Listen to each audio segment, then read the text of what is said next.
आ गए आप। आ गए हो तो चैनल को सब्सक्राइब कर लेना, वीडियो अच्छी लगे तो लाइक और शेयर कर देना और हाँ, बेल आइकन जरूर दबा देना ताकि आपको नई वीडियोस की नोटिफिकेशन मिलती रहे।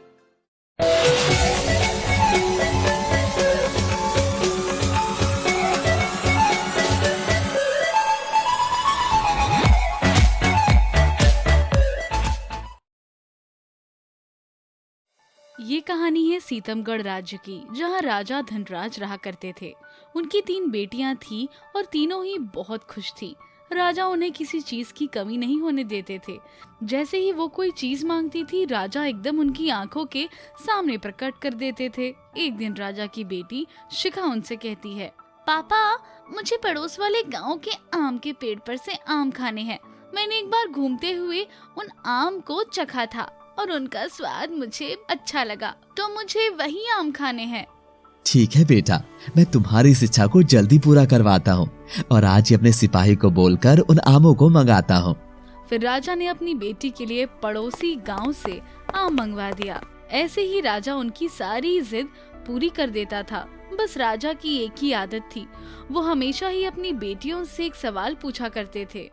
बेटियों, ये बताओ कि तुम किसके नसीब का खा रही हो? पिताजी, ये भी कुछ पूछने वाली बात है। हम तो सिर्फ आपके नसीब का खाते हैं।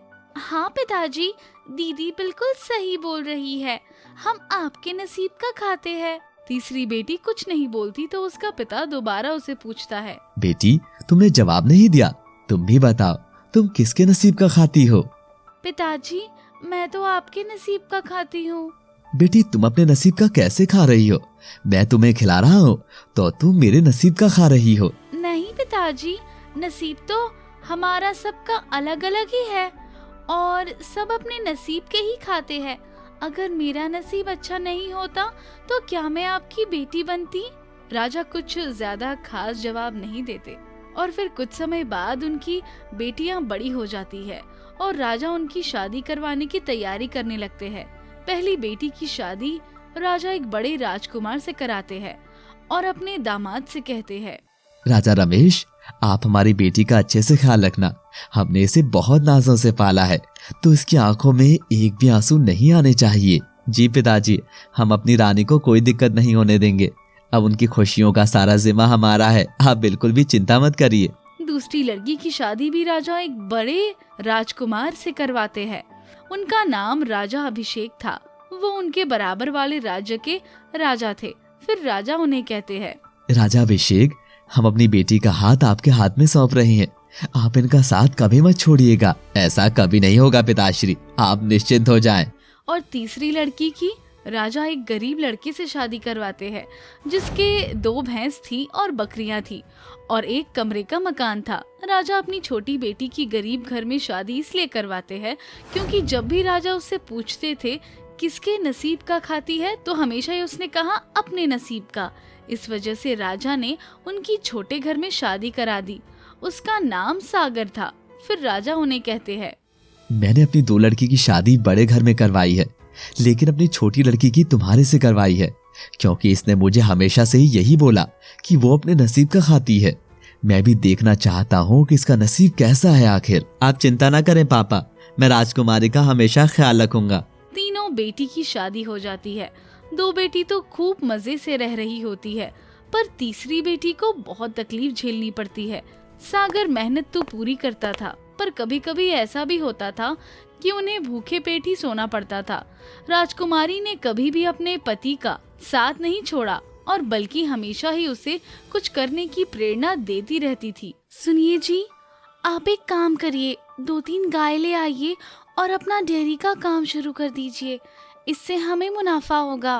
पर मेरे पास इतने पैसे तो नहीं है जिससे मैं गाय खरीद सकूं। कोई नहीं, आप मेरे गहने ले जाइए, इतने में हमारा काम हो जाएगा और गहने तो दोबारा भी बन सकते हैं। पहले हमारा काम करना जरूरी है। नहीं नहीं राजकुमारी, ये सही नहीं होगा। हम आपके गहने कैसे गिरवी रख सकते हैं? अजी, आप ज्यादा मत सोचिए, आप सिर्फ मेरी बात सुन लीजिए। फिर सागर अपनी पत्नी के गहने ले जाकर गाय ले आता है और वो काम शुरू करने लगता है। वो दोनों घर घर जाकर दूध देते हैं। कुछ टाइम बाद उसका ये बिजनेस बहुत अच्छा चलने लगता है और फिर उन्होंने एक बड़ी डेयरी खोल ली। और बड़ी डेयरी के साथ उन्हें और मुनाफा हो गया। फिर उन्होंने अपना बहुत ही सुंदर सा घर बना लिया और अब उन्हें किसी चीज की कमी नहीं थी। वहीं दूसरी ओर राजा धीरे धीरे कर्ज में डूबते गए।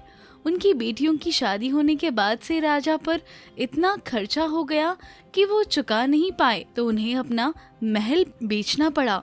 फिर उन्होंने अपना घर चलाने के लिए घर घर जाकर बर्तन बेचने का काम शुरू कर लिया। बर्तन ले लो, बर्तन ले लो, चमचमाते बर्तन ले लो। फिर जिस घर के सामने से वो जा रहे थे वो उनकी छोटी बेटी का घर था। उनकी बेटी को एकदम अपने पिताजी की आवाज आती है, जिसे सुनकर वो भागी भागी बाहर आती। पिताजी! तभी राजकुमारी देखती है कि उसके पिता सड़क पर बर्तन बेच रहे थे। तभी राजकुमारी उन्हें कहती है, पापा आप कैसे हैं और अब बर्तन क्यों बेच रहे हैं? बेटा इतना बड़ा घर है तेरा, मैंने तो तुझे कमरे के घर में पहुंचा दिया था। तुम दोनों आज इतने कामयाब हो गए। चलो अच्छा है, सदा ही खुश रहो। हाँ पापा, हमने अपना डेयरी का काम शुरू कर दिया था और वो आज पूरी दुनिया में चल रहा है, जिस वजह से हम आज इस मुकाम तक पहुंच गए। अच्छी बात है बेटा।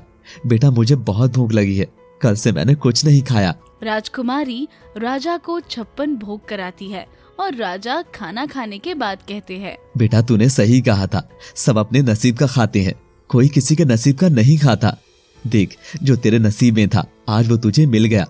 बल्कि मैंने तो तेरी एक गरीब घर में शादी करी थी, फिर भी आज तू इस जगह पहुंच गई और जो मेरे नसीब में था वो मुझे मिल गया। मेरा इतना बड़ा महल कर्जे में चला गया और आज मैं बर्तन बेचने की नौबत पर आ गया हूँ। हाँ पापा ऐसा ही होता है, मैं तो आपसे पहले से ही कहती थी, पर आप चिंता मत करिए, सब सही हो जाएगा। फिर राजकुमारी अपने पिता से बोलकर राजा का सारा कर्जा चुका देती है और राजा भी पहले की तरफ ऐशो आराम से जिंदगी जीते हैं। तो दोस्तों इस कहानी से ये सीख मिलती है कि जो हमारे नसीब में लिखा होता है वो हमारे साथ होता है, उसे कोई नहीं रोक सकता, पर हमें नसीब के चक्कर में मेहनत करना कभी नहीं छोड़ना चाहिए।